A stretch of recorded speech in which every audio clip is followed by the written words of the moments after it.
good news is that in terms of policy dialogue for the past 20 years, I am encouraged because I have seen, not just within the Commission, but within our organization. I should mention that the African Caribbean Pacific Group of States represents 79 developing countries from the South working together. And even within our organization, there is a growing, not just acknowledgement of the needs which have to be done at different levels, but a growing sense of responsibility. So in a nutshell, my task at the technical level is to fast track at the level of the policymakers that we all have a common but differentiated responsibility. And this is relevant when the governments engage with the communities, when the governments engage with the donor communities, when they engage with civil society, and the issue of vulnerability at the different levels. Now, in our group, you have a wide range of economies. You have least developed countries, you have landlocked countries, you have small island developing states, you have middle-income countries. But the issue of vulnerability and how that is linked to the eco-based analysis of disaster risk reduction, that connection has to be made.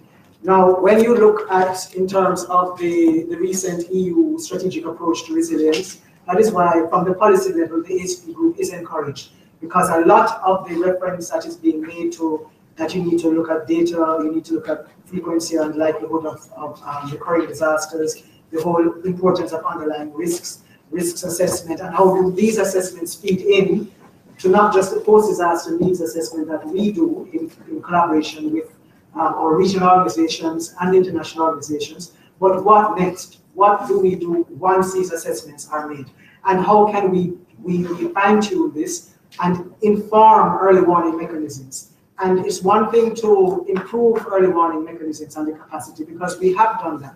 But how do you get this trickled down to the community levels? Now, when you see the Sierra Leone case study, it shows that we still, even though we have made progress as Commission, as ACP Secretariat, as regional organization, we still have a lot more to do.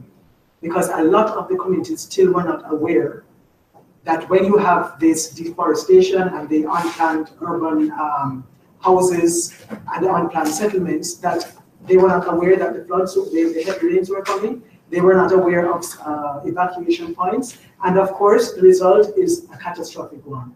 So I think if you have to fine tune what we need to do from the policy level, is a lot of coordination, a lot of coherence in terms of the structures that are in place, and a lot of engagement which acknowledges the wealth of the indigenous community, the women in particular, the family setting, and of course the disabled. Who's looking out? What happens to the homeless, for example, when you have when you have displacement and you have a mass of flows from the pastoral regions into the urban cities, and how does it spill out and spill over, say, into the EU? Because when another dossier we work on in the Human Development Department is that you look at a wide scope. When we're looking at disasters, we also see that it's linked to migration, as I said earlier. A lot of, once you lose the livelihoods, then you have to look for greener pastures. And even within, in the case of sub-Saharan Africa, you have a lot of poor countries that have to be dealing with these inflows of climate refugees into their already poor economies. So the whole issue of vulnerability and the whole issue of competition for national resources and national finances, that has to be addressed. And then also the silos in terms of the governments as they look at disaster risk reduction. How do they get the different ministries to see the wider picture, and how do the donor community, how do they translate the wider picture to the governments in a way that they also will accept their responsibility? Because at the ACP group, we emphasize that the shared responsibilities engage first and foremost with us as developing countries, contributing to the national challenges and the regional challenges. And as we know, the lack of a border distinction when you have natural disasters. This is why I was encouraged when I looked at the EU paper and our regional organizations, particularly in Africa. There is a lot of commonalities which acknowledges the importance of this ecosystem-based disaster risk. we heard representatives from West Africa speaking, and also representatives in many fora at the level of the Secretariat, speaking about the importance of policy legislation, which has to be linked to this approach. The importance of strengthening institutional capacities, and the importance of multi-hazard early warning system, and strengthening and operationalizing the disaster, not just response, but management. My point is there are many, already we have to acknowledge that a lot of work has been done, and projects and programs will find it very difficult to have a positive result unless there is ownership. We have to ensure in the policy dialogue, we acknowledge what has been done. The governments are in a position where they feel that they own the process, and they can only own the process if their earmarked, say, 5-year, 10-year programs are a part of whatever discussion that we are having. So, for example, in the different directorates in the Commission, when you are looking at an eco-based response, or when you're looking at data, in order for it to be translated to the ground, because for the communities to benefit, you have to get the governments on board. And for the governments to be more responsible, they have to feel that what they have done so far after a process of consultation, that is being taken into the wider picture. So it's not there's not a psychological sense of, oh, these interventions are not acknowledging that we too have been trying to make steps forward. And from the Secretariat's point of view, our responsibility is to remind the governments that you have to also show to the international community that there is some financial responsibility that we are acknowledging. In conclusion, because I know I have a 5-minute limit, at the multilateral level, we also have to show that the different multilateral agreements which we have all referred to, and we also feel encouraged because as a group, we do feel that we have worked successfully with the Commission in particular to get the Paris Agreement. Now, once you have the Paris Agreement, what next? How do we as a group ensure that the governments continue to feel a part of the process, that the communities and the most vulnerable, for me as civil society, and I think the biggest challenge is to try to amplify, especially those civil society organizations that are not even recognized by the governments, to make sure that their concerns feed into the process. So it's just a matter of going to the different levels, and that is why with the discussion this morning in the first panel, the mere fact that they are looking at layers from the community, from the grassroots, then the national, of course, local government authorities, that is a key component. And then building on that through the different layers, going on to the regional organizations. As long as there's a two-way flow, I think we can continue. Now we have COP23. It is important to listen to the whole issue of the messages coming from the governments, ensuring that there is a sense of government ownership, that their existing work is taken into account, and as a part, and most significantly, that the governments are not speaking only to themselves, but they are speaking from an informed, consultative basis from the communities, from the civil society, from the non-state actors. If that doesn't happen, then you will not have a sustainable approach. And countries, particularly that are dealing with conflict, which are linked to challenges dealing with cyclones, hurricanes, droughts, floods, now landslides, then you will have an unfortunate recurrence. And I really hope that the progress that we have done so far goes now to the next level, to see how that when it comes to implementation, you have this integrated approach, this holistic approach, and a holistic approach which is informed not just by bureaucratic institutions, but which feeds in to usually the voiceless at the very community levels, which are the herds, the pastoralists, the fishermen, the small farmers, the women, the disabled, and not much is usually said, but even the orphanages as well. And a lot of the children are usually most affected. Who looks after them? Who looks after these health centers, these holdings, these domestic arrangements for children who do not have parents to look out for their best interests. So there are many different social issues which we have to look at, and also many different economic issues, questions that always have to feed in. Thank you very much. Thank you. So you put very much the accent on vulnerability and the link with that disaster risk reduction. And it's good to hear that you're encouraged by the approach to resilience to disaster risk reduction, but of course the question is then how to implement it effectively on the ground, and the same thing for multilateral agreements, various agreements. So we'll come back to that, I'm sure, through the debate afterwards. But for now, I give the floor to Etienne Coyette then to give us the development cooperation policy perspective. Thank you, Lo, and good morning to everyone. I will try to provide and share with you some elements around what we are actually trying to do from the EU Development Cooperation Service, and link these elements to the four guiding questions that were circulated before the event. One of these questions, the first one actually, was about how do ecosystem-based approaches actually contribute to achieve the standard target and actually help protect people that might be affected by disasters. The good thing here is that following the first panel, it appears that we have unanimity in the room. Everybody agrees these approaches are very valuable, and they are actually contributing to protecting potentially affected people. That is a good point. A little bit about the history, how we came to our approach to disaster risk reduction in DEVCO. You might be aware of our flagship initiative that Felice mentioned this morning, the Global Climate Change Alliance. In a regional conference we held in the Pacific a few years ago, there were discussion. One of the topics for discussion was actually disaster risk reduction. The whole conference was focusing on adaptation. And we learned there from our colleagues in the Pacific, from the Pacific countries, that actually they realized that coming down to the implementation level, to the activity list, what they had in their disaster risk strategies was actually very similar to what they had as well in the adaptation strategies. And they had actually decided, in most of the cases in the region, to merge the adaptation, the national adaptation strategy, together with the disaster risk reduction strategy. This was very inspiring for us, and this is also something we try to replicate in our DEVCO activities. Obviously, the whole area of disaster risk reduction is not fully covered by adaptation, and the same vice versa. The whole of the adaptation agenda is not fully covered by disaster risk, but still there are sufficient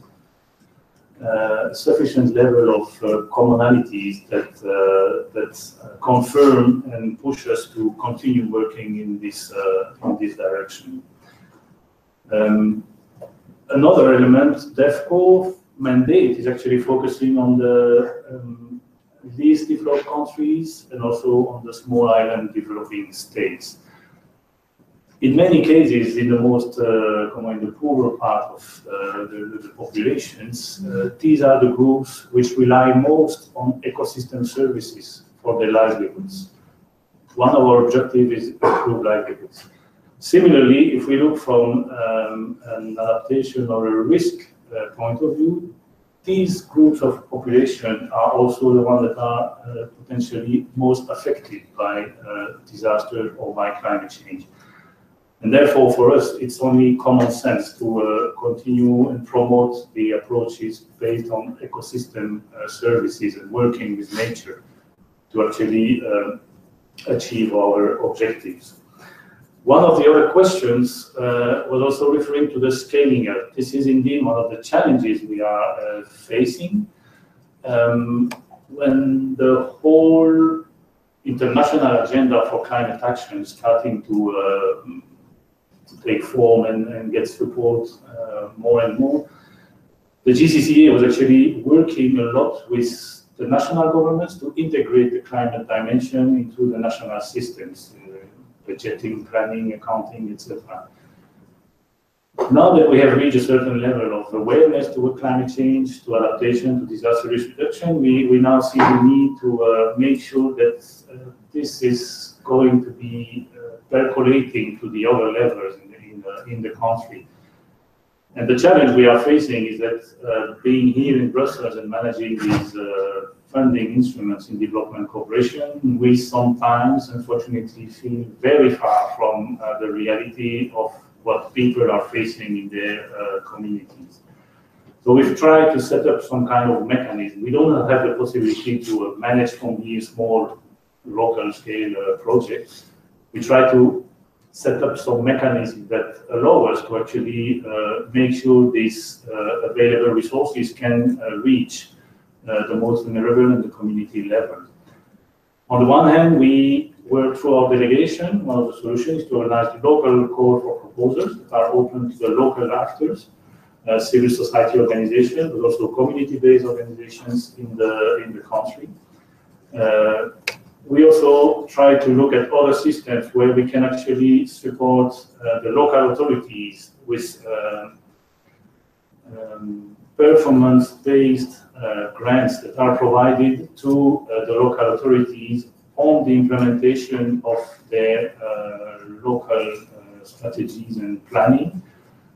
That is depending on the level of integration of the climate risk in their own plans and strategies. So this is also one potential solution that we try to set up. Then another one in the current yearly planning, we are proposing to pool some of our resources with the big civil society organization, local authorities, mechanism that is going on and organizing call for proposals on a very regular basis. Again, these calls are set up by the EU delegation, but what we've gained this year by engaging with them and pooling resources, we now have made sure that climate change, adaptation and disaster risk reduction have become one of the 3 recommended areas of action. So potentially the impact of this action can be much wider than the few pilot countries where we focus with this small contribution. This is a little bit about the solutions. One other challenge we face is actually, we were discussing this morning, the monitoring, the data sources, where can we rely? Just 2 examples here. One is under the GCCA+, we have developed the vulnerability index to help us assess which countries or which parts in the countries are the most vulnerable. The originality in the approach we've chosen is actually we've picked a set of 34 indicators that are all public data sources, freely available, regularly updated, and scientifically checked or robust. So with this, rather than only have an instrument for us, we try also to have an instrument that is publicly available, that allows everyone to go there and check the different indicators, get the set of information that is required, so everyone is able to tailor the resources the person is checking on the website.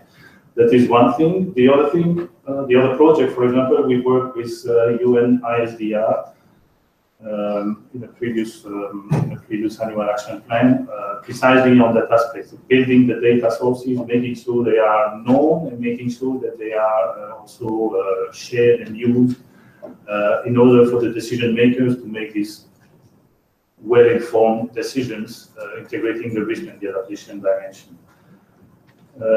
I think I will stop here with these few elements. It's already 5 minutes gone, so thank you for your attention and happy to take any questions you may have further. Thank you.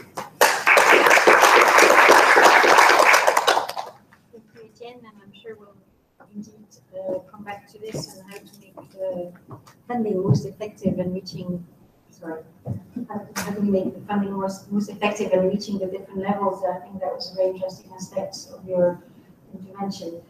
I propose we move next to Minder de Vries then, who's going to give us the research perspective and with focusing on specific projects. Thank you, yeah. And I have a presentation. I think I moved there. Or can I click away? Oh, that's the one. Thank you very much. I am Minder de Vries from Deltares. I represent two European projects, the FAST project, meaning foreshore assessment using space technology, and the Risk Kit project, who are in their last year, 2017, who are very much focusing on providing the tools and the data to help disaster risk reduction, but focusing on the coastal areas. Did I click something? It should be working. Ah. What we are of course, from what we know already is that we see an increased risk of flooding, erosion, and damage in the coastal zone. On top of that, coastal development, unchecked, unplanned coastal development is adding to the risks of damage. We see also the episodic storms, the 1 in 1,000 year storms, 1 in 100 year storms becoming more frequent, and we think we will see those heavy impacts being almost endemic in the future, becoming the new normal, meaning that we have to prepare for that. Now I touched something with it. We think then to keep this, keep the flood risk at acceptable levels, we need to plan ahead and use innovative, robust, cost-effective solutions. And for that, we think ecosystem-based solutions are really part of that package. And the FAST and risk projects have been working on delivering essential information to help those definition of these solutions forward.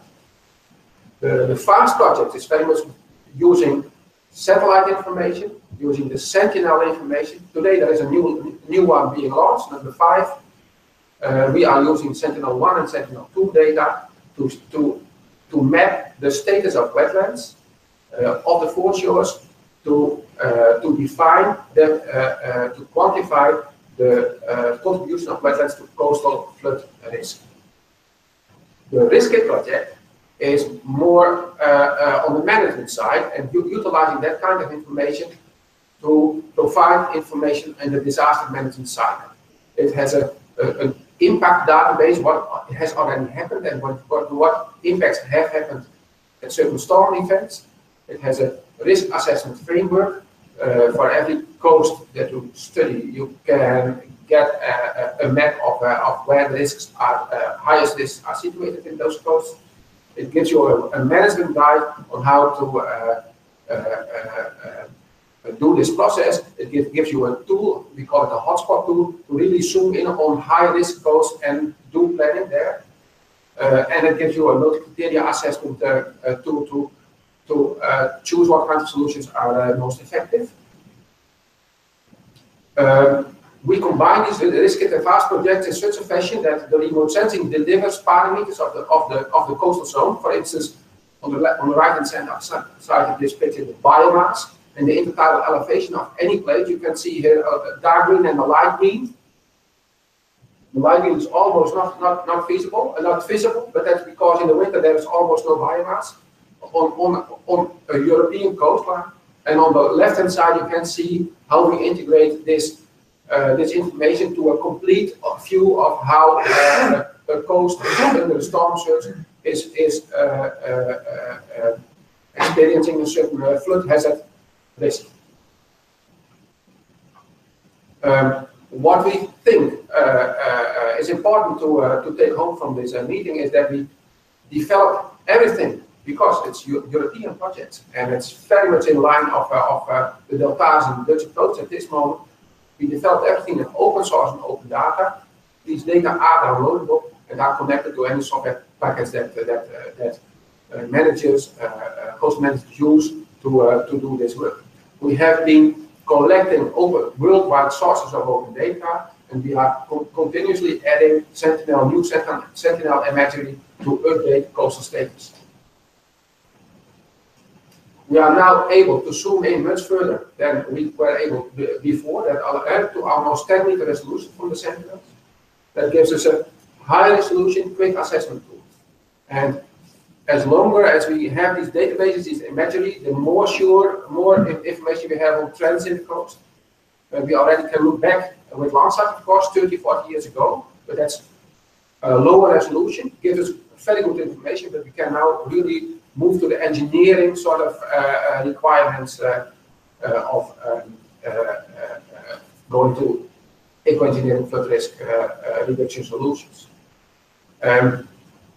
What is now available in this disaster risk reduction context with Earth observation, imagery, and modeling tools to really do this exercise for every soft coast of the world. What is limiting, we have a lot of issues with utilizing these open source data sets, because they are open source means that you can use it, but it does not mean that they are in the same format or same quality. There is a need for compiling standard European data sets that we can use for the DRR. And also, we think that we should use DRR from the standpoint of impact-based assessments to really find out where the impacts are most severe, to start there with implementing your DRR solutions.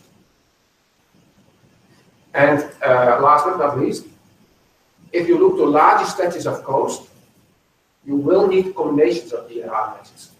So we have to look into packages of measures that deliver solutions for different kinds of impacts that you will see along longer stretches of coastlines. And including ecosystem-based solutions is part of the deal.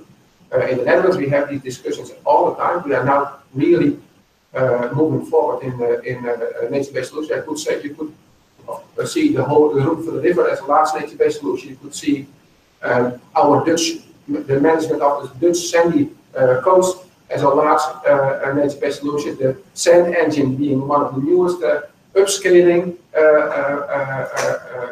examples.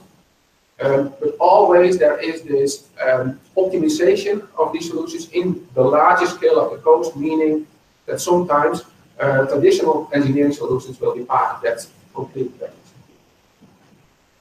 And we really, you see a picture here that is showing you one of the results for a salt marsh coast in England, where we did the study with the local coastal managers. You see sentinel imagery interpreted in biomass and in elevation of foreshores. You see a salt marsh, the orange part is a salt marsh. And you see a little bit how the LIS flood model, the flooding model, delivers inundation information in a 1 in 1,000 year storm. And what we see from here is that really vegetated foreshores, the existence of that salt marsh really reduces the flood impact.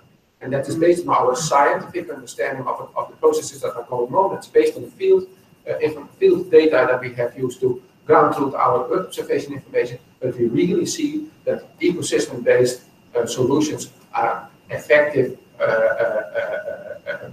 measures to help you into the disaster risk reduction solutions. Last but not least, there will be a special session in Tallinn at the Nature-Based Solution Flagship meeting on this work. There will be a webinar on 31st of October in the Delft Software Days. The Delft Software Days is a meeting of about 1,000 people from the 10,000 people strong open source community who are working together on further developing these kinds of tools. Also a way for us to make this really happen, or to really help local users to work with this kind of information. And there will be a session in Brussels in December, which we don't have the date yet, discussing this in the context of EU policies. I think that concludes my presentation. Thank you very much. Thank you very much, Minder. So that's more evidence as we were discussing earlier, very useful evidence and open data on top of it. So that's a very good example. Let's then move on, last but not least, to Elena. So that's full circle. We started with Elena and finished with Elena. I think that's what it is. Thank you.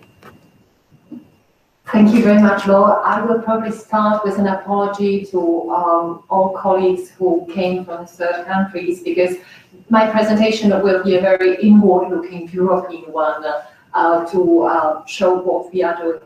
And I will start also with publicity, word of publicity. We are about to publish a raft of studies we have now done for the adaptation strategy, and one deals with assessing adaptation knowledge in Europe, the ecosystem-based adaptation, which is very much the heart of what we are discussing. First of all, what is essential about these nature-based solutions for us in Europe, and why wouldn't we choose just traditional hard engineering approaches? Well, first of all, I think it is because these nature-based solutions are good examples of cross-cutting approach. And we are discussing now the whole day what are the commonalities between adaptation and the disaster risk reduction.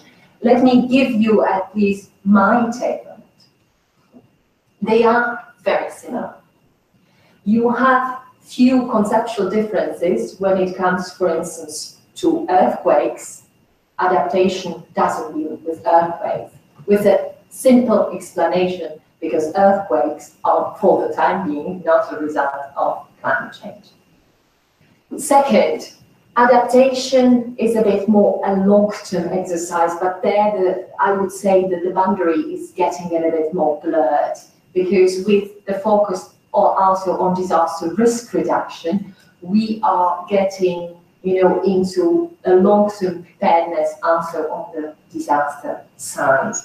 Now, in Europe, we favor, at least from this side of the table, environment-based solution. And why? Because these are no-regret options. These are options that have significant co-benefits.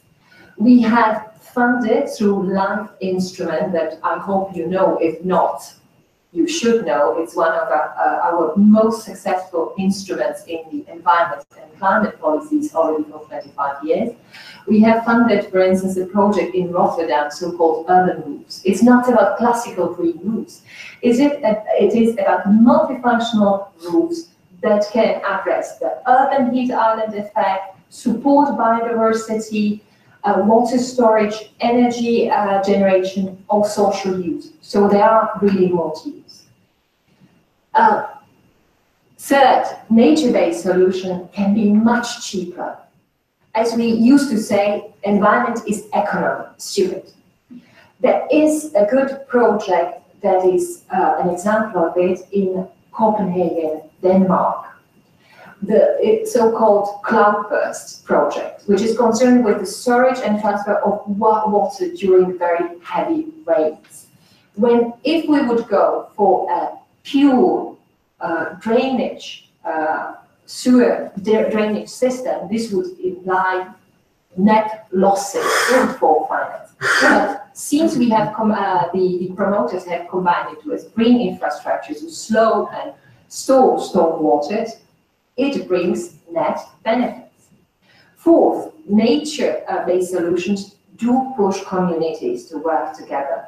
We have two projects to showcase here. For instance, the LIFE project in Italy, where green infrastructure is being promoted through the irrigation ditches and canals in the territory of Bresaglido, Italy, that demonstrate an innovative management model at interregional level. In the Baltic region, countries came together to integrate the project into an integrated stormwater project between Estonia, Latvia, Sweden, and Finland, so-called e-water project. I really recommend you to look into that. So this is on the project side. What now we do in terms of policy? We are now evaluating our adaptation strategy, and we are quite happy that since the adaptation strategy has been adopted, we have now 25 member states who have already a national adaptation plan. Second, we try to mainstream nature-based solutions into funds.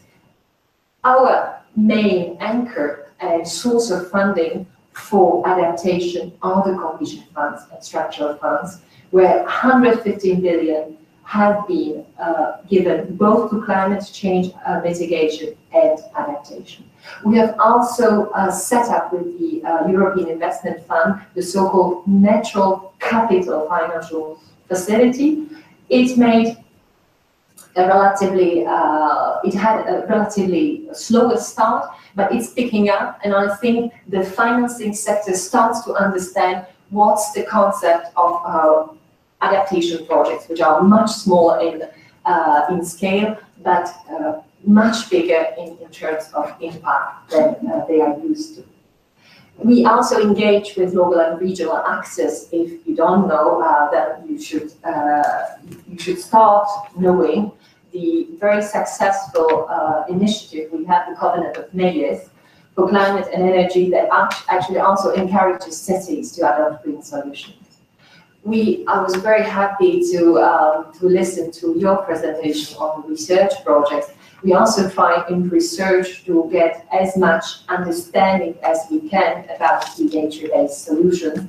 And with growing experience, we have high hopes that for the next research program, we will be able to showcase climate resilient Europe, climate resilient cities. So I look forward in this panel to discuss further what we do in favor of nature-based solutions. Thank you.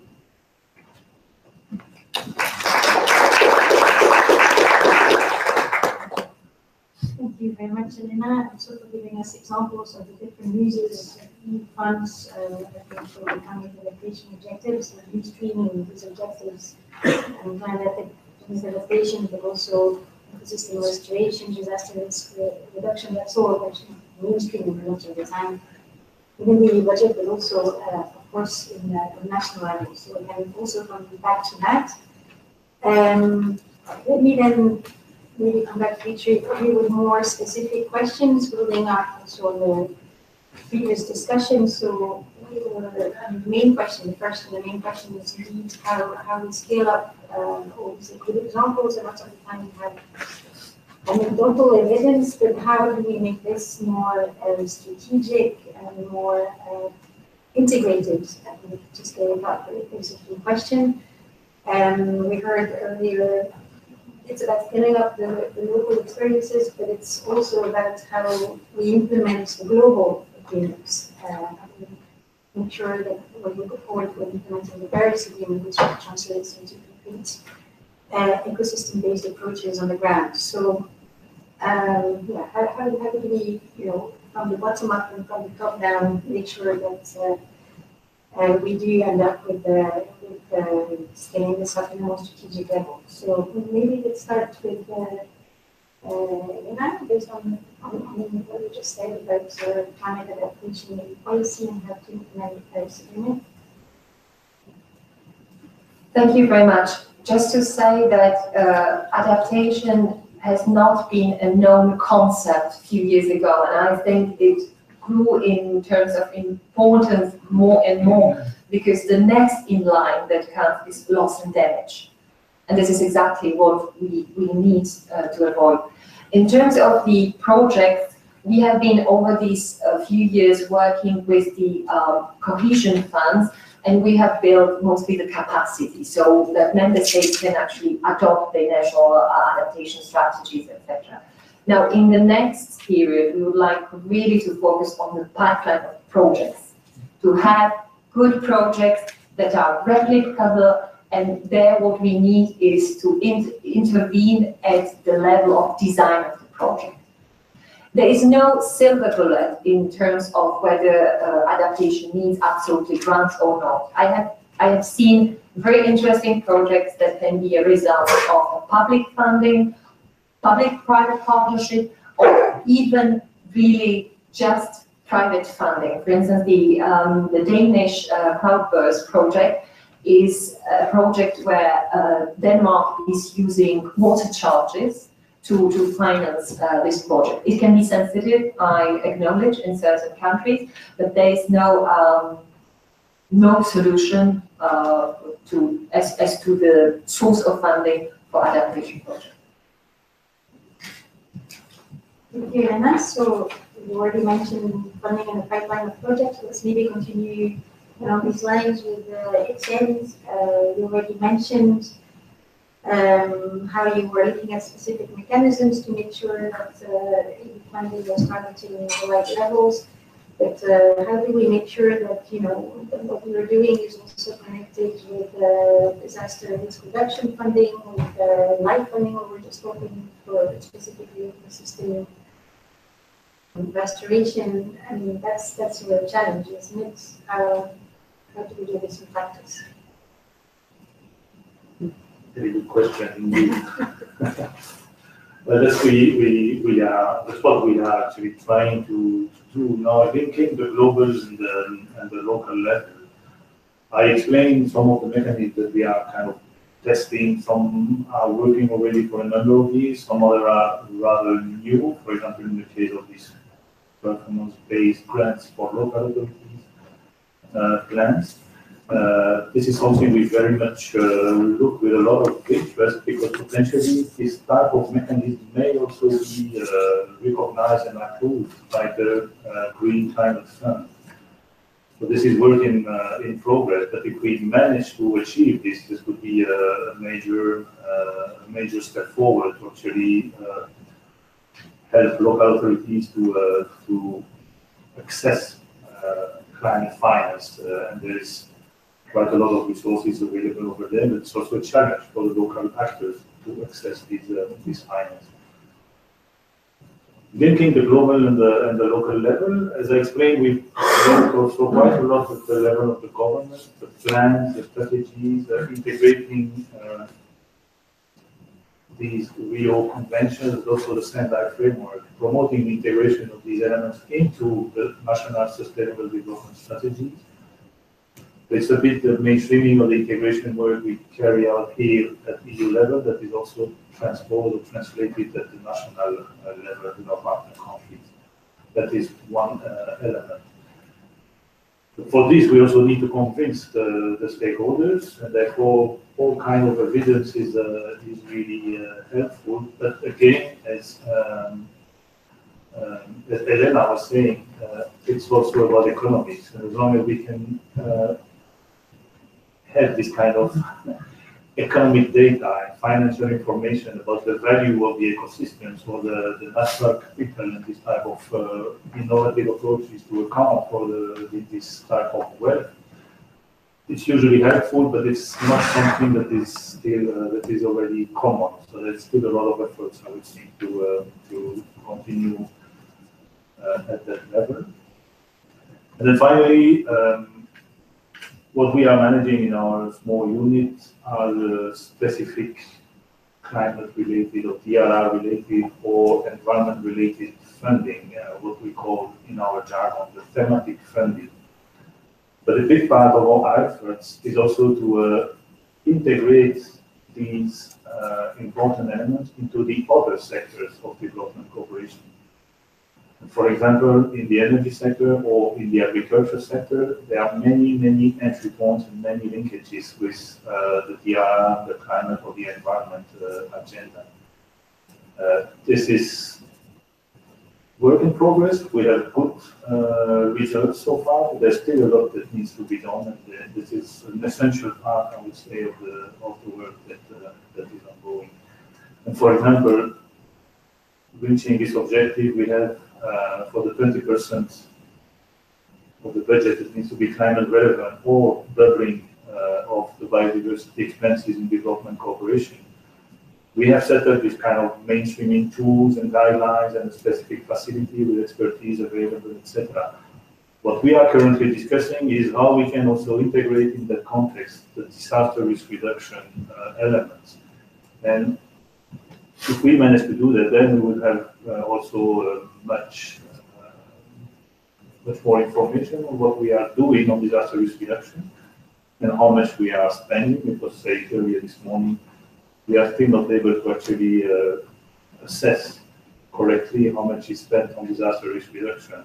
If we manage to do things like that, it would be a very good contribution to this objective. Thank you. Thank you, Etienne. I think I totally agree with you that the upscaling is really related to the mainstream, and as long as we keep focused on single objectives, we want to manage to upscale, and that so it needs some sort of more strategic and integrated level, we're talking about national development strategies. Of course, now we also have the sustainable development goals, and we need to implement that at national and other levels. So that's also a very good, I think, level to make sure that these different objectives are integrated. So let me I'll go back to the other members of the panel, and then we'll also open within the room. Let me add up another question, but feel free to come back to the first one, just in terms of opening the different topics. Then if you just were mentioning about how to transfer good experiences in Europe to developing countries, but also I would say the other ones, because I think there are also very good stories outside the EU that we can learn from, so it's totally around. Natalie and Mindert, what are your views on this? And then maybe specifically for the tools and the data that you presented, I think that's maybe open data is very good, but a lot of these tools are very data intensive, right? And do we have the same level of data to be able to use these tools in other countries outside the EU? And how much can we rely on satellite data that are broadly available to do that? From the open data point of view, the scale of the problem you are approaching, if you're looking to a whole country, or you're looking to a certain local situation, is of influence of the quality and the resolution of the data that you need. So the 10 meter deep data is not so relevant for assessing the vulnerability of a whole country's coast. As soon as you go to the engineering solutions, engineers look at solutions at the, let's say, the kilometer scale. Then you need this high resolution data to make that, to go to that level.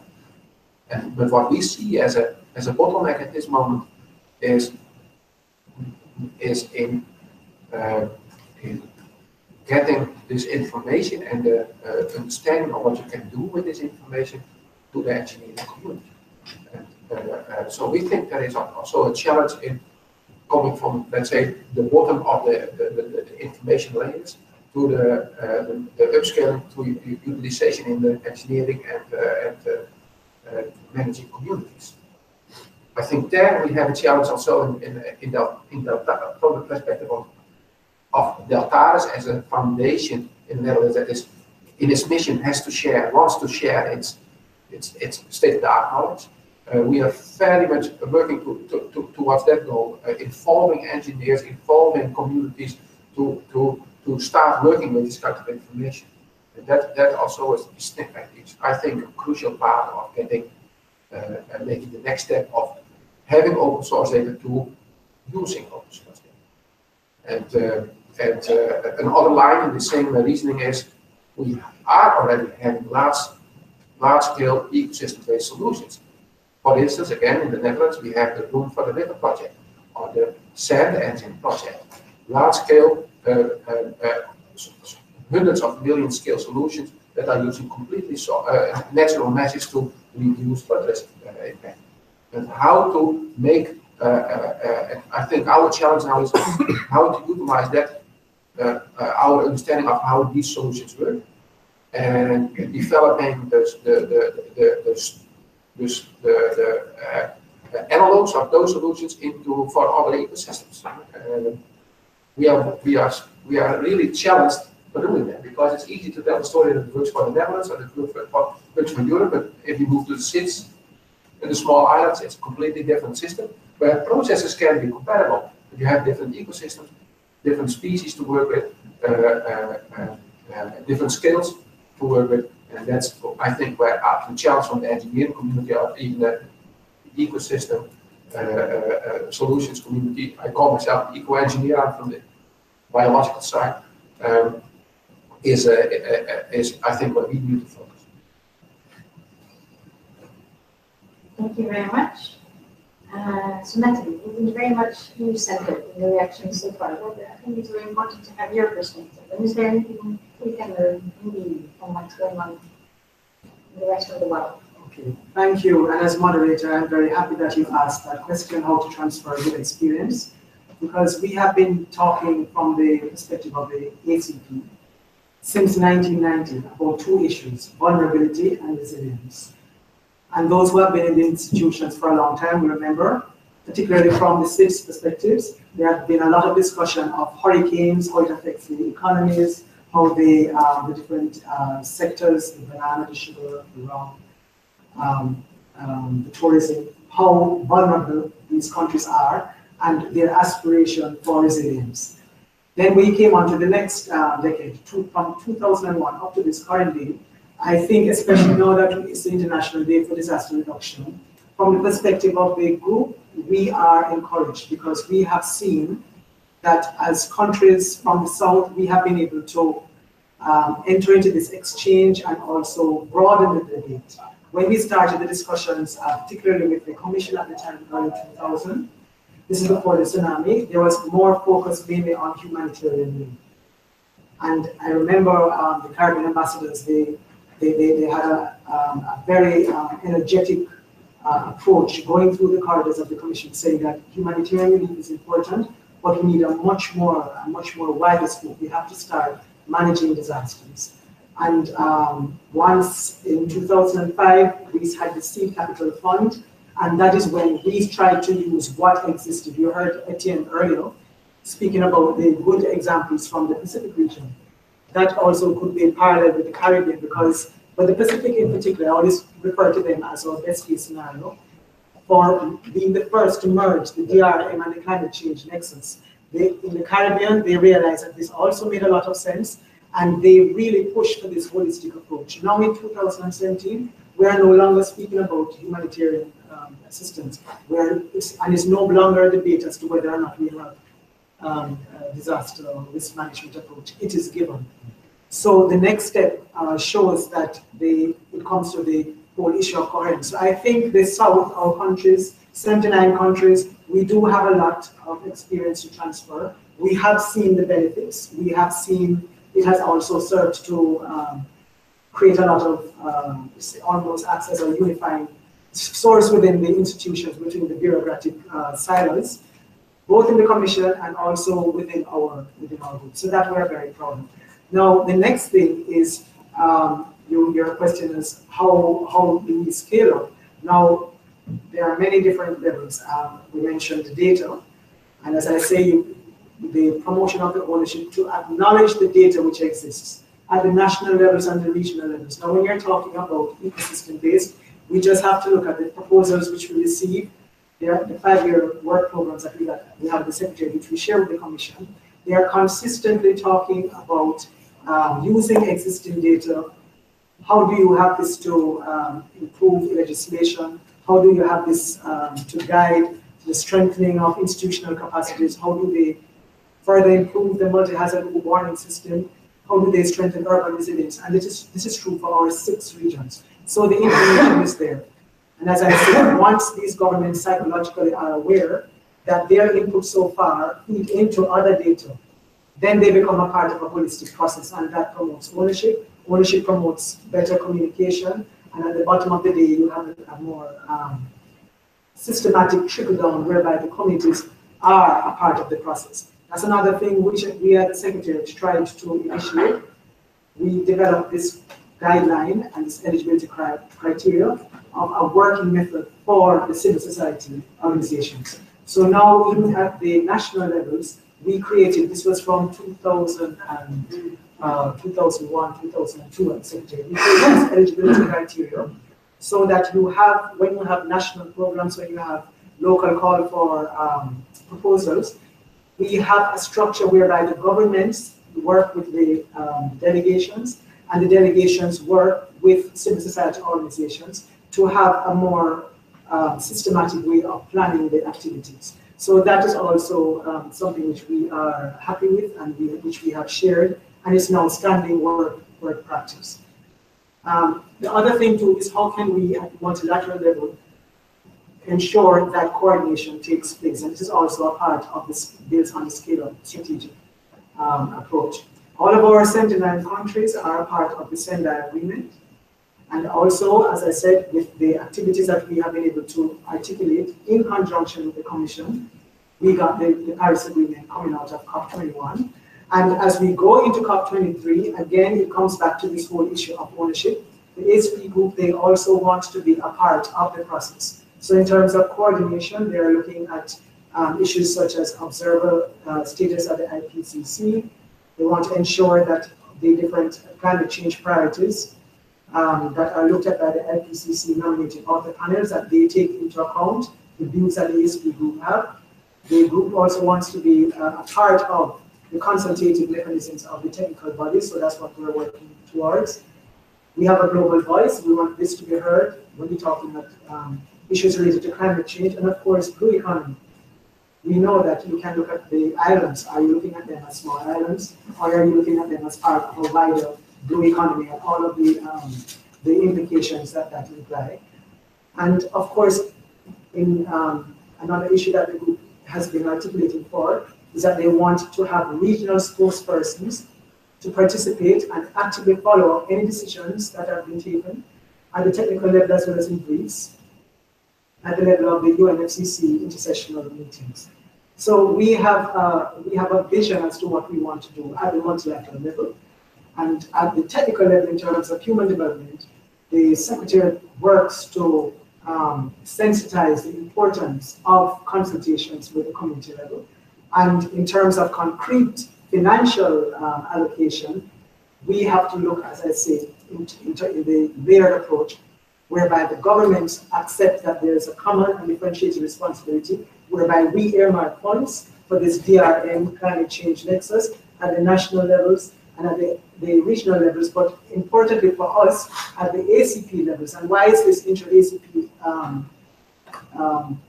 the dialogue important? Because you do have knowledge. For example, the recent hurricanes. You just have to look at the graphic pictures. The first thing that goes in these islands when you have the hurricanes, for example, it's the roofs, the public infrastructure, you have problems with drainage, then you have the habitation and the health issues, the risks that come up. Now the islands, if they are not given a forum to discuss these issues, then they will always be constantly trying to find new answers. So this intra-ACP policy dialogue is very, very important, because you don't have to reinvent the wheel, but you use existing information. For example, how to use existing engineering knowledge to have hurricane resistance roofs, for example. And the Caribbean Islands and Pacific also have had this catastrophic risk insurance scheme, which we have been benefiting from, and we have had payments, and it works. Africa also needs to go into that direction. They have drought, they have predictable drought, they have predictable flooding, and then the calamities which follow in the aftermath. They also have to be focusing on creating similar insurance schemes. The knowledge exists there, and we are also working with these different multilateral organizations that have a track record of dealing with insurance mechanisms. So this is, for me, especially on this day when we are commemorating the importance of natural disasters and acknowledging how policy dialogue can make the agenda even wider. It makes it important that we recognize that as a group, as a partnership, the ACP countries and the EU, we can really guide and steer the dialogue at the multilateral level. So we should never feel that we are insignificant players, because we have been able to make changes, whether it's we talk about the WTO, whether you talk about the recent engagement at the level of Sendai, or whether you talk about our aspirations for COP23. As a political and as a policy group, we have a platform. The challenge for us is coordinating with the different players this holistic approach to ensure that even if you have a few of us who are deeply looking at maybe a minuscule approach, which may be linked either to a unit or just a specific portfolio, that the global picture, which at the end of the day, if it's coherent and if it's done properly, you will not have this recurrence of what we had this summer, whereby lives are lost because those who are dealing with urban planning are not listening to what those who are dealing with livelihoods are doing, or those who are dealing with data are not taking into account what information which already exists at regional secretariats. from the affected countries. So it's just the key words for me are vulnerability, resilience, coherence, and coordination. Thank you, and thank you also for making it easier to summarize because you did it yourself. I think that was very inspiring. Thank you very much for emphasizing that there are solutions, that these approaches are implemented in an effective way in some cases, and that have demonstrated the benefits. I think that is indeed very encouraging. So maybe let's also look at the last question, which has been touched upon already, but maybe we can build on that a bit more on how to make sure that we have a multi-stakeholder approach and that we involve local communities and the different stakeholders. I think you said it yourself earlier, how do we reach beyond what it was represented from voice, but anyway, how do we reach also beyond our consistencies? I think that's also very important. And I think the stakeholder engagement is important for awareness raising, as I said earlier, but also to design effective measures. This as you said, I think that's very important to also tap into the local knowledge. So maybe let's concentrate on that and move into the room. So please react on this or on previous questions as you think, but opening it now and widely because otherwise we'll be short of time. So who would like to begin either on this question in the panel or more broadly in the audience? We have 5 minutes left. Yes, please. Hi, I'm Annie from Think Global Fund Local, and we are based in Washington, D.C. I see a lot that you talk about partnership between the government sector and also NGOs, etc., and so on. But my question would be about how about private sector? How about those companies, for example, in like Indonesia, that they contribute to environmental issues or climate change? How do you involve them into this mechanisms in terms of your policies or strategies in this?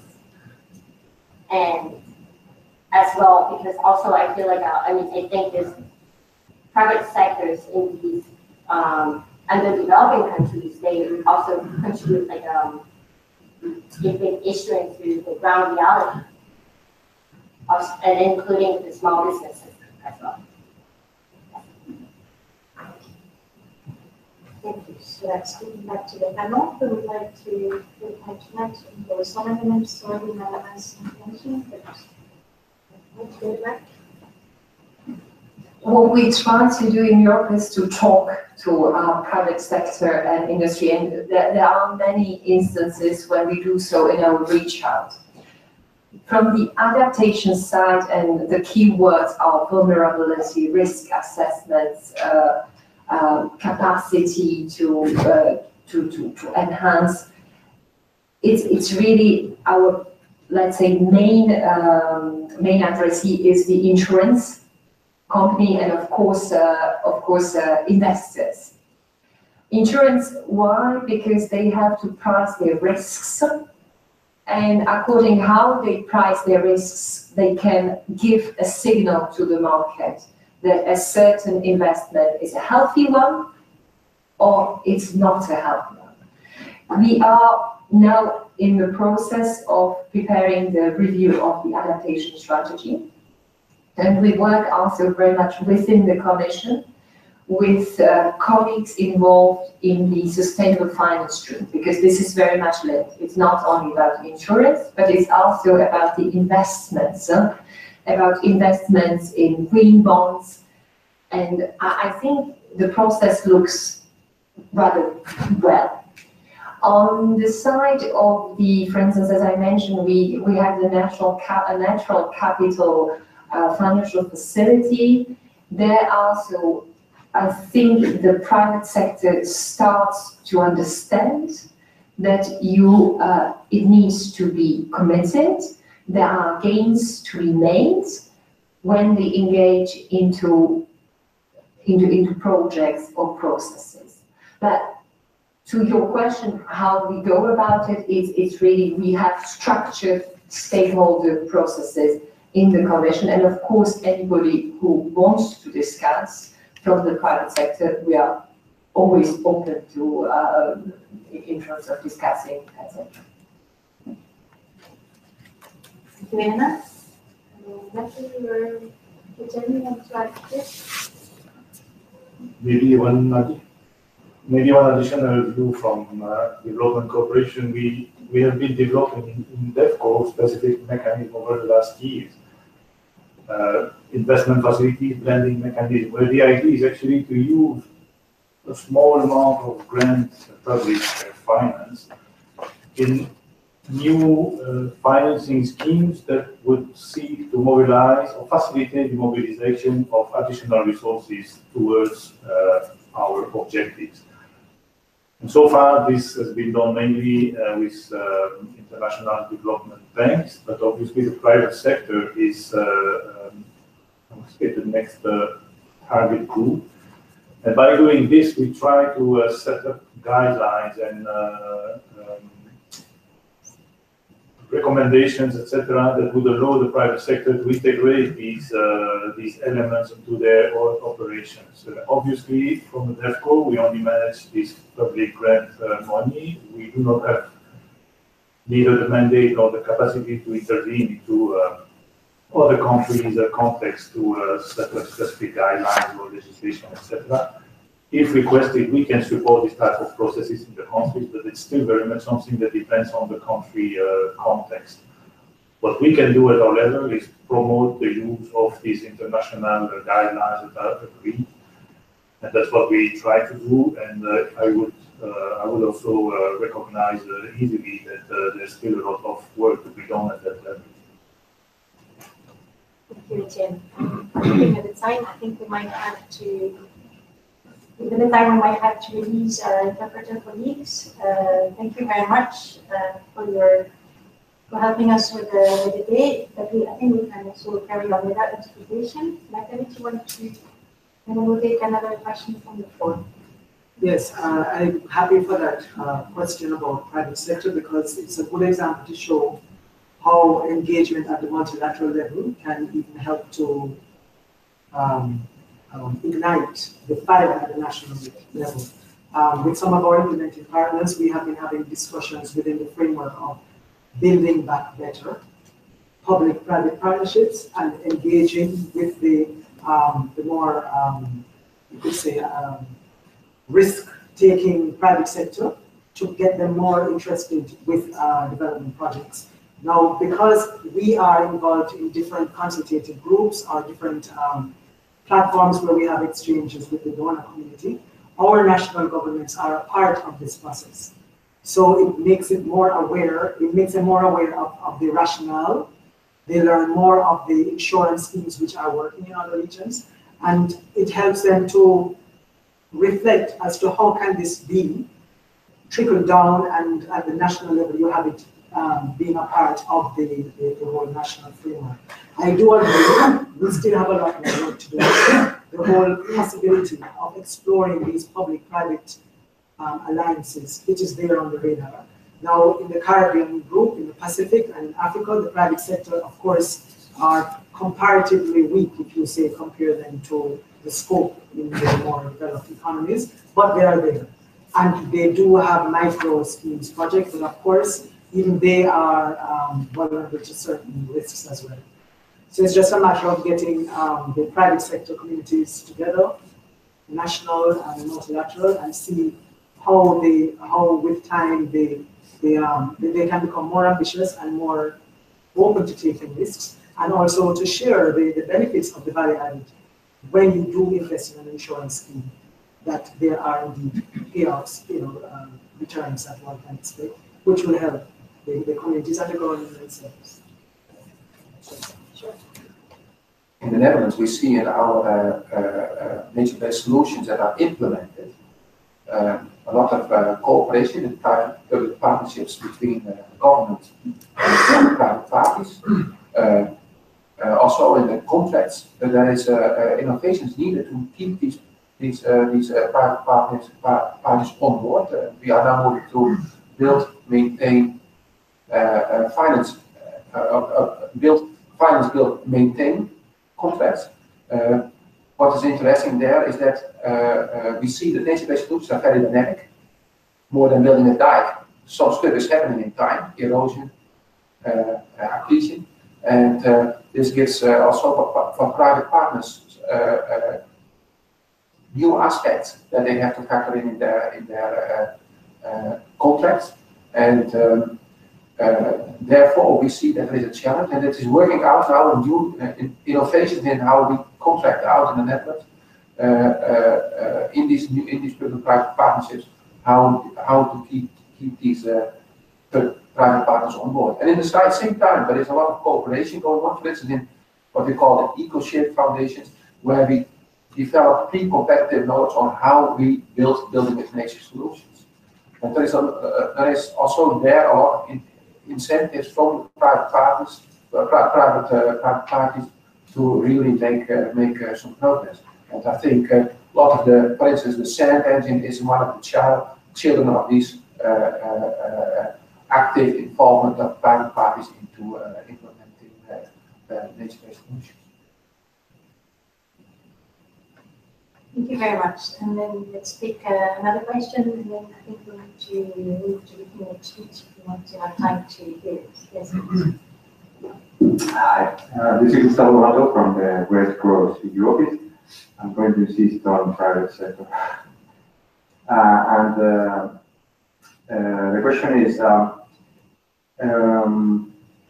to say, coming from the 51 CSO work, when we are looking at these blending mechanisms, we have a little bit the impression that the CSOs have the impression that, okay, this is blending mechanisms, this is investment, this is private sector, it is not for us.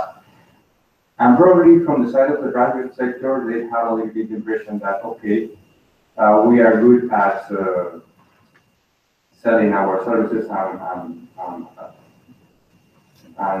products, and now we have to deal with elements of development and community resilience, etc., which is not really our business.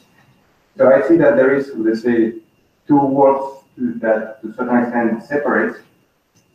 And now I come with my concrete questions for both climate and DEFCO. First, do you see a role for the CSOs within those blending mechanisms to collaborate with private sector? And second, how could you support or facilitate that marriage between both of us?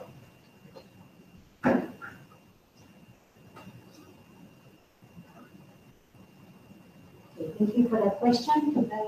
So I think that was directed in particular to the Commission for News. Thank you for the question, a very good one. I'm personally not an expert in these blending mechanisms. As I said, they have been able so far to mobilize investment from the international development banks. There are new initiatives such as Electrify that have recently been set up with call for proposals, targeting local operators from the private sector in the selected countries. The amount of response was huge, but unfortunately, what could I say? The quality of the proposal were not yet up to the standards, and it's also because this is kind of completely new way to engage for the local operators with development cooperation grants. So there's still a capacity building effort to be done at that level, but still this is very very positive. Now about the role of the CSOs, I mean the first one I would think, and it's about the advocacy and the awareness raising. So continue playing your role as calling the attention to these important challenges, and make sure that all operators, all stakeholders are actually taking that into account in their operations, whether it is us as development cooperation or European Commission or the private sector or any other stakeholders in the picture. And about other type of involvement, I'm sorry, I don't really know the mechanisms and how it is working to give you an informed answer about where you could have an entry point as a civil society organization. But if you are interested, we can come back to that later and connect you to the colleagues in China. If I may, from outside, I think blending requires some knowledge of financial engineering. I mean, that's clear. If the civil society has it, better. If not, then probably it's better to orient yourselves towards, let's say, the sources of funding that are more, let's say, clear to you. Maybe a small announcement here, there will be a call for the innovative urban actions, and that by DG Regio this year, and a big part of it is for adaptation. So this is actually also for you to be watchful. But to say we have had a very good experience with the Covenant of Mayors, where we don't have, let's say, a specific cause, but the city networks or the civil society supports quite well the action by the city, so they can at least act as an amplifier of message between, as an intermediary between the others. But again, I repeat, blending is complex, but get ready, because for the future multi-annual financial framework, I think this is what is coming. Less grants, more blending. Thank you, Johanna, for that warning. One last very quick one then, because we're really running very short of time. Very quick. Thanks for the very interesting presentations. It's Summer from Cordate. I have a question to Etienne. Etienne, you were referring to it would be interesting to have more information on what is spent on DRR. Did you mean from European member states or more international? Because, yeah, no, let's let you first answer the question. So now is Etienne. Thank you. Well, very challenging indeed. So even before the getting to the EU member states level, our challenge lies into the EU cooperation. So we can report on that, but what we don't have is a kind of a systematic system that would flag or identify all actions that are relevant, and that would automatically be reported. That is what we are working towards right now, is how to integrate these specific DRR indicators or markers along the same lines as we have for the Rio Convention, climate biodiversity certification. If we manage to do that, we will be able to inform on a much quicker and on a more systematic way what would be spent. Now, using the system and applying it at EU level, so also covering the EU member states, this is a topic that we very frequently discuss with the member states. So everybody is working on that, and these OECD guidelines for the real markers are applied by most of the EU member states, if not all. The problem is that they are still applied in sometimes a different manner, depending on the member state. Just one example, if a project is contributing to climate change, but not as the principal objective, in some of the cases you would have 20% reported, and for us it's 40% reported of the financial of the total of the budget. In some of the cases it's 50. So we do not have yet reached this level of convergence and coherence for the EU reporting. So this is still a challenge. It's still there for climate, so obviously yes for disaster risk reduction. Maybe interest to you is that in the voice study Magali just presented, there is maybe it can be of support to your mapping. There's an overview of spending on DRR of EU member states, some of them. So that could be maybe supportive in the processes you are in now. Thank you. I think Natalie wanted to react also very briefly, but then I think we're going to have to wrap up. There's a light lunch afterwards on which you can further exchange and ask questions. So this has to be the end. Natalie. Okay, thank you, Chair. Just briefly in terms of funding, at the level of the intra-ACP Development Corporation, when we started out under the 9 EDF framework, we started out with a seed capital funding of 12 million. Under the 10th EDF framework, it was increased to 180 million. But there's a bit of, under the 11th, the envelope went down to 100 million. Now, I'm glad that there was reference made to the OECD, because the ACP Secretariat is also in dialogue to sensitize the OECD to ensure that their development assistance committee, for example, are aware of the whole issues of vulnerability. And we feel that this should be reflected in a larger envelope for this at the global level for the disaster risk management envelope, and not a smaller level when you compare it to previous frameworks. But it's work in progress. Thank you very much. And to finish this morning, we have Paul Desanker, who's coming to us from Bonn. Thank you very much for coming today. Paul is the manager in the adaptation program of the Secretariat of the UNFCCC, and he's responsible for the sub-program on adaptation plans and policies. So your experience is very relevant in today's discussions. Thank you very much, and over to you.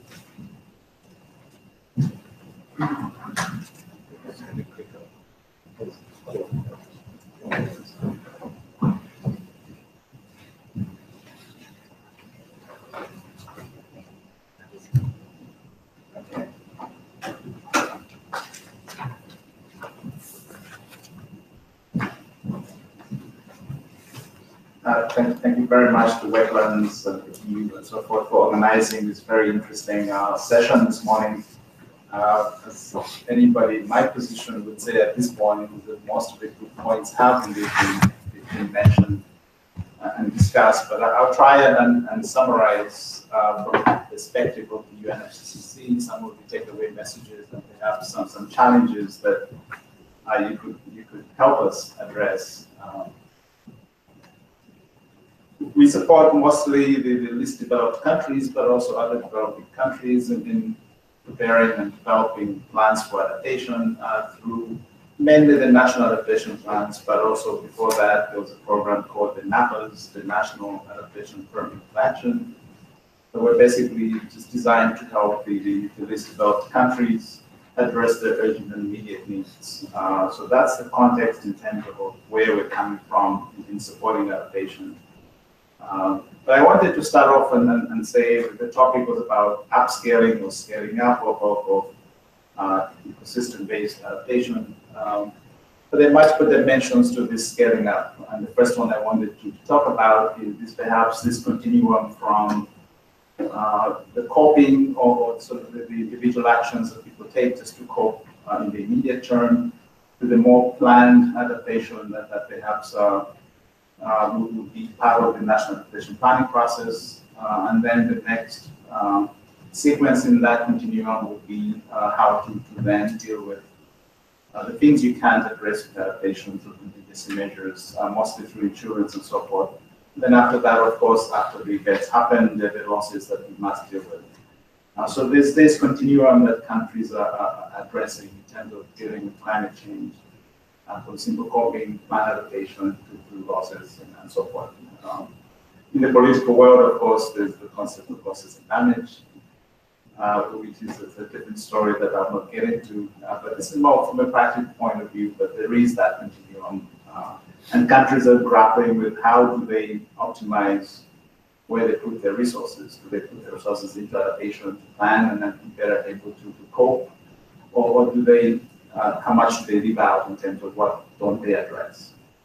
Which could be perhaps be covered by insurance, but in some cases it's actually an allowable risk that countries will take and say, well, we take our chances, and if something bad happens, then we'll have to deal with the losses and so on. So there's that moving threshold of the limit between what's planned and versus what's contingent and so forth. Why am I saying this? I think that the community like yourselves that are working on a very specific set of issues in dealing with wetlands, for instance, and ecosystems, you have to be able, I think, to provide a very concrete, not evidence, but at least guidance on how should countries, what should they implement, and to what level of investment in order to be able to cope with climate change. The second point is perhaps was made very well this morning through Karen and others that talked about how the different systems and the different goals and targets are very interlinked. And the silo approach that has typically been used, that's no longer relevant, that things are pretty much very complex, very interlinked. And in whatever we do, we have to make sure that all the stakeholders are there, all the actors are there, all the various factors that will lead to success are part of the solution. And these are some of the things we're grappling with in supporting countries in developing adaptation plans, is how do we make sure that everybody that needs to be part of the discussion is there, and how do we move away from silos. I'll talk about SDGs in a minute, but it's still, we talk about breaking down the silos, but when it comes to it, we're still talking about individual SDGs and how water goals should be addressed, how disasters should be addressed. So we're not there yet in terms of actually practically breaking down the silos. I wanted to mention the example of continuity of factors that lead to vulnerability, and the California fires come to mind very, very clearly. Obviously, there were a lot of droughts over a number of years that ended earlier this year with very good rains. The droughts, of course, in the last few years helped build up a lot of fuel. And then the very nice rains earlier this year sort of led to very nice growth and recovery of vegetation. And then the droughts later on this year sort of resulted in that heavy buildup of more fuel that essentially led to the massive fires that are uncontrollable now. So there's a time element to the build-up to the vulnerability, whether it's nature-based systems, but otherwise that we have to make sure that we take into account and learn and discover what to look for. I know that we all hope that we put in place enough actions that people will no longer die, damages will no longer happen, but disasters will happen and there'll always be damages. And then the thing to do is how do we learn from each event and how do we build up that capacity to deal with new problems as they arise. Most cities, I don't need to say this, but cities are located in deltas or the mouths of rivers. Whether it's in Manila or Nandi in Fiji or Puto in Africa, pretty much every city is at the mouth of the big river. And these are locations where they're extremely vulnerable to flash floods, even though they may not have been flooded for the last 50 years, but you can bet on it the time will come when they will be flooded. But we, of course, cannot move the city overnight. So we're stuck and we have to deal with that. And they will get flooded and there'll be a lot of damages. But the question is, how can we learn cities and start to build up solutions that will minimize that vulnerability?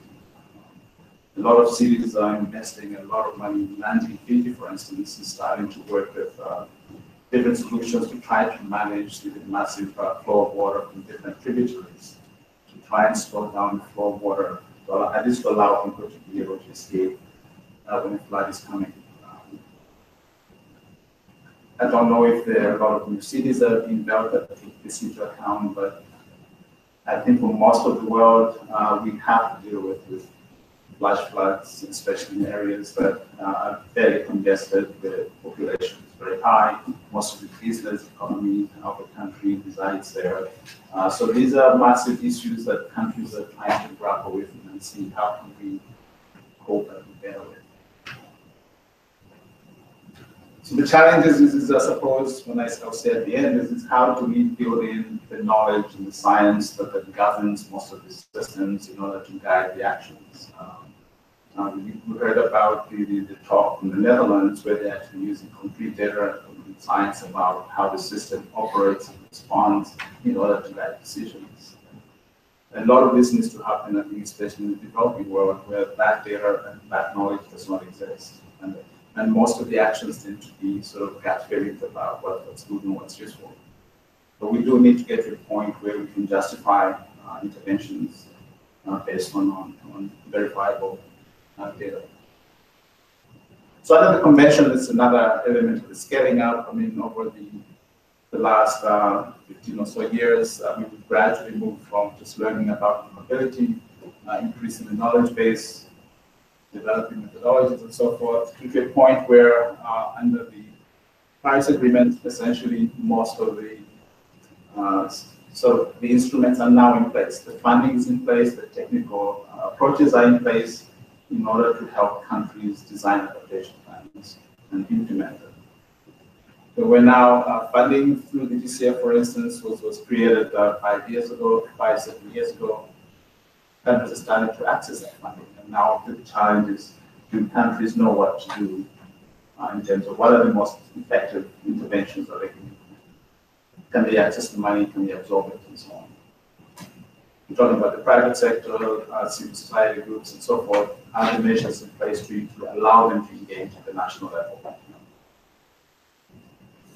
This is another example of just focusing on the national adaptation plan. As you see year after year, the size of the boxes is increasing. That gives you an indication of the progress that's being made in terms of decisions and mandates and so forth. This is over the last 7 years. So the NAPs have actually been around for that long, and we only have about 8 or 9 developing countries that have actually completed this. A lot of them are struggling to access funding and actually to implement activities on the ground. So that's the other challenge. The funding is essentially there. I think getting to it is a huge challenge, and then doing something with it to actually design activities that will help reduce vulnerability is perhaps our challenge for the next 10 years. SDGs. The point was made, as I said earlier, about how these things are interconnected and interlinked. One of the things that we're doing is to work with countries to see how can you implement activities in specific areas that will help you address multiple SDGs and multiple goals, whether it's SDGs or SENDI or national frameworks or regional frameworks. For Africa, for instance, they have the Africa 2063 framework and so on. All these frameworks that help countries elevate their ambition is how do we achieve all of this by focusing our activities on the ground. So these are the NAP guidelines. I'm not going to go through that, but essentially what countries are doing is they're going through a process of stock taking to look at what is happening on the ground, what projects are being funded, and then designing a framework for adaptation for the next 5, 10 years, putting in place multiple work streams and teams to do the assessments, bringing it all together with all relevant stakeholders to ranking activity at the national level. You do need that ownership from different stakeholders. And then you develop a plan that hopefully will help them access funding either from the Green Climate Fund, from bilateral sources, from national sources, as well as so on. And then there's a whole series of monitoring and assessment that happens, hopefully to help them learn and build on good practice to use resources more effectively. So this captures the summary of the learning that has taken place. On the far right is where we started off with perhaps focusing on projects. I know we're talking a lot about projects being funded through the EU, but I think the thinking is broader now. But in the early days, there's a lot of focus on what can one community do to withstand a particular factor. And that's all well and good, but if you fly a lot like some of us do, and you fly over a big city, you realize that you can do things over one community, one village, but how does that scale up into helping the whole country actually achieve progress in development or whatever? And it probably just becomes astounding and basically it's too big. So we have to look at how do we can scale up from individual projects to perhaps more programs and policies that will achieve a much greater impact for countries beyond individual communities. The picture on the flyer for this shows, I think it's a pastoralist with a lot of boats on the riverbed. That guy does need to be assisted, but in the bigger scheme of things, it's in millions and millions of people like him. So what can we do that can help the millions as opposed to the individuals? I think that's perhaps the greatest challenge for adaptation. I look at a lot of construction works here in Europe, and when you ask how much does this cost, and it's very easy to find out that just fixing one corner of the road takes about 2 million euros. And you realize, well, if you're going to fix up infrastructure for the whole country in the developing world, how much is that going to cost, and where is that money going to come from? So there's a lot that needs I think, to happen and go into prioritizing and deciding what are the critical interventions that need to take place. So this is my last slide. So I tried to capture a few points. Perhaps some of them might provoke you into doing something useful after this. But the actions do need to take place over this continuum I was talking about. We can't just focus on one type of intervention. We do have to look at plan adaptation versus continuous measures versus how to deal with the losses that will inevitably happen. And countries are grappling with where do we optimize, how do they optimize resources that are very limited to use different tools.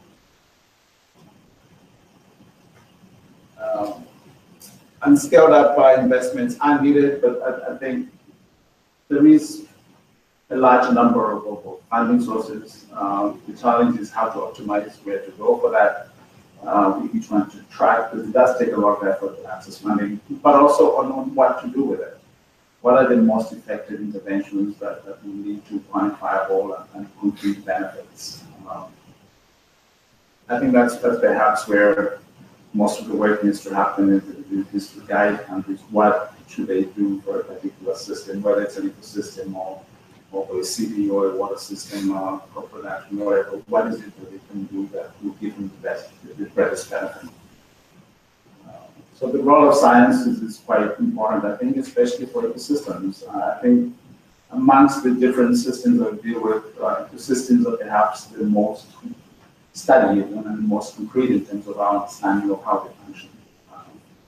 We know how trees function and grow. We know how crops respond to light and nutrients and all of that. So the science is there.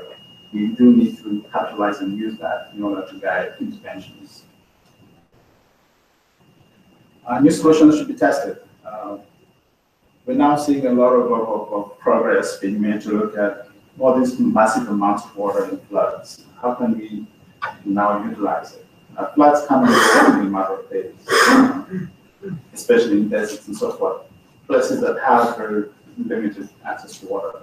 So there are now efforts to look at how can we use this water, maybe trap it and pump it back into underground reservoirs and so on. So those efforts are not cheap, but I think we do need to look at how can we utilize new technologies and new methods in order to deal with water problems. And lastly, as I said, the governments are grappling with just managing the complexity of the issues and the diversity of players and actors and incoming support and so forth. To the extent we can find ways to streamline all of these multiple entry points, I think that would be extremely helpful. So I'll stop there, and thank you again for inviting me to speak. The panelists had guided questions, I didn't, so I had to invent what to say. So hopefully this was useful, and I hope that we'll be able to make a lot more progress with the climate change and disasters and all the other multilateral agreements that we have on the table. Thank you very much.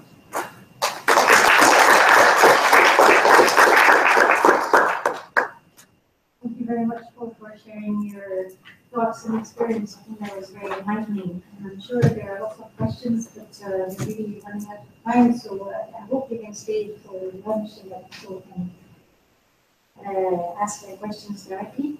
I will wrap up very briefly. First, I think for me, one of the main messages from today was that there are some challenges and complexities, and Paul just reminding us of that in the context of climate adaptation. But I think we've also heard that there are illustrations, that there are solutions, and that this whole integration and synergies across sectors and objectives can work, and that we can see the benefits. So we should recognize the challenges, but also that we can overcome them. And within this, maybe 4 points and keywords, also very quickly. The first one, if in terms of overall conclusion, if we want to achieve the multiple benefits, obviously we need to work in a more integrated and strategic way. So we heard different perspectives, but I think the overarching framework and all reminded us at the end that are the SDGs, where we can integrate all these objectives. This needs to be translated obviously into strategies at different levels, at the national level. Then we have the whole point about knowledge and evidence, and of course we need more to make risk-informed decisions and investments. But we also have already a lot of data and evidence, so it's also about sharing and using this in a more effective way. Funding, that came back, and that was one of the questions, but that came back a lot. Obviously, to upscale things on the ground, we do need to upscale the funding, and that means mainstreaming, means dedicated funding, but that also means integrating these issues into sectoral funding. That means public-private partnerships, which is about blending. And lastly, that means, of course, involvement of stakeholders and local communities as early as possible. That's needed for awareness raising, but also for designing more effective measures. So it's really a two-way interaction. And we need to look at also stakeholders from a number of sectors, and we'll go back to that. I will stop here by thanking very much the organizers, the United Nations Office for Disaster Risk Reduction, the UNESCO, Weapons International, and all the colleagues from the Commission. Thank you very much to the participants, of course, for being here and helping us mark International Day for Disaster Risk Reduction. Just reminding, as we said at the beginning, that we shouldn't just talk about this on the International Day, but continue throughout. And we all have, through our respective constituencies, to carry on the discussion and make things progress together. Thank you very much.